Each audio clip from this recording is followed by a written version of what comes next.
49 fertility centre మీకు అందిస్తుంది కేవలం 899 రూపాయలకి ఫర్టిలిటీ అసెస్మెంట్ ప్యాకేజ్. తెలంగాణ ప్రభుత్వం కీలక నిర్ణయాలకు సిద్ధమైంది. మున్సిపల్ ఎన్నికల్లో విజయం తర్వాత ఇప్పుడు సీఎం రేవంత్ పరిషత్ గ్రేటర్ హైదరాబాద్ ఎన్నికల లక్ష్యంగా అడుగులు వేస్తున్నారు. అందులో భాగంగా సంక్షేమ నిర్ణయాలను మరింత పక్కాగా అమలు చేసేందుకు ప్రణాళికలు సిద్ధం చేస్తున్నారు. అసెంబ్లీ బడ్జెట్ సమావేశాలపైన తుది నిర్ణయం తీసుకోనున్నారు. రైతు భరోసాతో పాటుగా మహాలక్ష్మి పథకంపైన కీలక నిర్ణయాల దిశగా ప్రభుత్వం కసరత్తు చేస్తోంది. ఈ మేరకు వీటిపైన అధికారిక ఆమోదం వేసే అవకాశం కనిపిస్తోంది.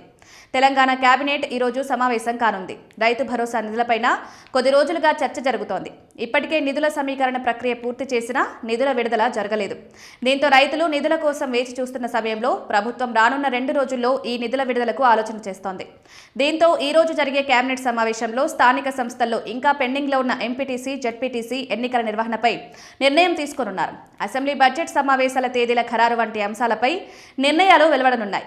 ఇటీవల పంచాయతీ, మున్సిపల్ ఎన్నికల్లో అధికార కాంగ్రెస్ సత్తా చాటిన నేపథ్యంలో ఎంపీటీసీ, జెడ్పీటీసీ ఎన్నికలు నిర్వహించాలని ప్రభుత్వం ఆందోళనకొచ్చింది. పరిషత్ ఎన్నికలను నిర్వహించాలనుకుంటే మార్చి 14 లోపే పూర్తి చేయాల్సిన పరిస్థితి ఉంది.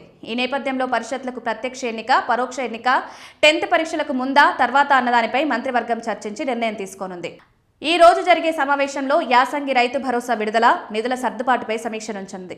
జీహెచ్ఎంసీ, మల్కాజ్గిరి, సైబరాబాద్ మున్సిపల్ కార్పొరేషన్లలో ఉద్యోగులు, సిబ్బంది సర్దుబాటు, పాలక వర్గాలకు భవనాలు తదితర కీలక అంశాలపై ప్రస్తుతం ప్రైవేట్ పరిధిలో ఉన్న మెట్రోను ప్రభుత్వం స్వాధీనం చేసుకోవడం, తర్వాత నిర్వహణ అంశాలపై మంత్రివర్గం చర్చించనుంది. దేవాదుల ప్యాకేజ్ 3 పనులకు నిధులు మంజూరు చేసే అవకాశం ఉన్నట్టు తెలిసింది. మహాలక్ష్మి, స్మార్ట్ కార్డ్, గిగ్ వర్కర్ల బిల్లుపైన చర్చించింది. తుది నిర్ణయం తీసుకోనున్నారు. కీలకమైన Gandhi Sarovar project, high speed railway corridor కోసం శంషాబాద్ ఎయిర్పోర్ట్ సమీపంలో 500 ఎకరాల మేర భూముల కేటాయింపు అంశాలపైన నిర్ణయాలు తీసుకునే అవకాశం ఉంది. దీంతో కేబినెట్లో తీసుకునే నిర్ణయం కోసం రైతులు వేచి చూస్తున్నారు.